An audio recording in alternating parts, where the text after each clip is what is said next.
Is your child having daily meltdowns, even episodes of aggression?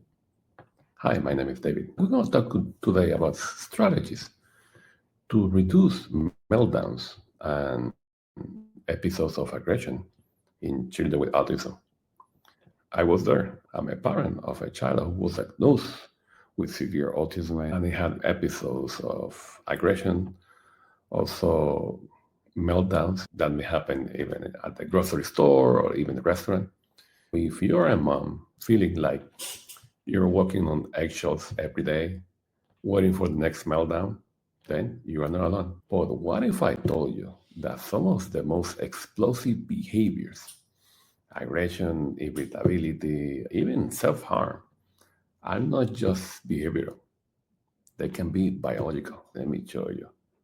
Look here. You have to understand that the gut and the brain are very interconnected, deeply connected. And many children with autism, their gut is inflamed, very imbalanced, has a very high quantity of bad bacteria and low quantity of good bacteria. And having a lot of harmful bacteria, that affects behavior. That inflammation spills over the brain, leading to a chaotic behavior, meltdown, outbursts, even fear. What you can do, let me show you the things that you can do. One of the first steps that you can do as a parent of a child with autism is start with omega 3s. These are just powerful fat found in fish oil, and it has shown in studies that it can reduce irritability and aggression significantly. But you gotta start small. I say a low dose of 1,000 milligrams of EPA DHA has to be a concentrated version of fish oil. But you can work with your provider, with your physician, if he knows about functional medicine and nutrition, just to get the right dosing because the dose can change with body weight and also with this kind of symptoms. It's very important. But starting with omega 3s, also there are foods that are rich in omega 3s like flaxseed, also eating salmon, sardines. These are very good sources of omega 3. But starting with a supplement, that's a pretty good starting point. That's my first step. Yeah, we got this one going. And what about the next step I will do? Step number 2. Ascend. We're trying to get into healthy living. Not only this is beneficial, not only for your child, but also for you.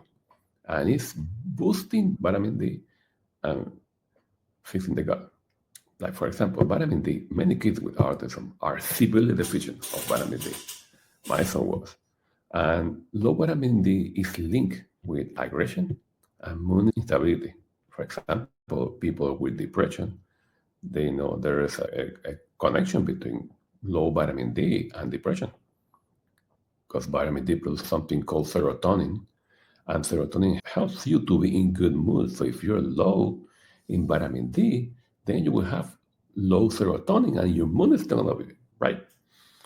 So starting supplementing a very conservative, probably like 1,000 units. You can go higher, but always check with your doctor and do blood work because the dose can change with your blood work and also with your weight. That can make a big difference. People with higher weight, then require a higher dose of vitamin D, but always check with your provider. And the second step is you gotta fix the gut. You gotta repair the gut. Adding daily probiotics, that can be a beneficial thing. Also, you gotta cut down the processed food. Even simple stuff like removing artificial dyes, cutting down sugar, that can reduce inflammation fast because these foods like processed food, fast foods, these are all inflammatory and it can raise inflammation up to 3 hours.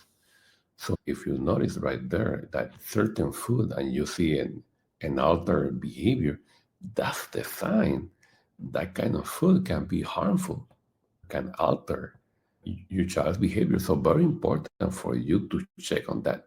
Food is connected with behavior, very important. So that's the second step.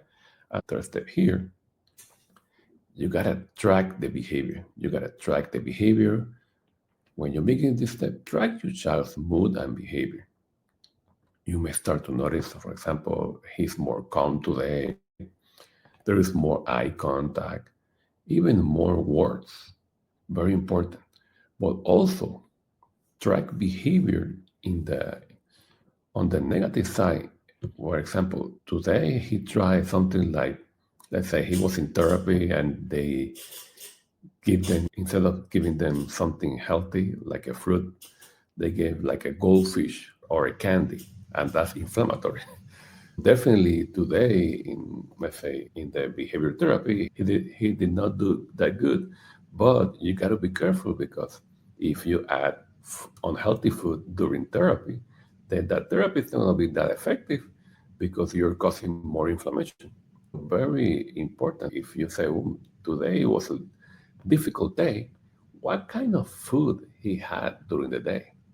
That's maybe gluten, maybe milk products. These are all things that can affect behavior in autism. This is the third step, and this is one of the most important steps. In regard, you need to have a journal of behavior and how which food was related to this kind of behavior. And sometimes it's even lifestyle, like walking. Do we walk, let's say, 10, 20 minutes around the neighborhood? Maybe a little bit of a treadmill, if we can use a treadmill. That can be a good thing that can benefit behavior.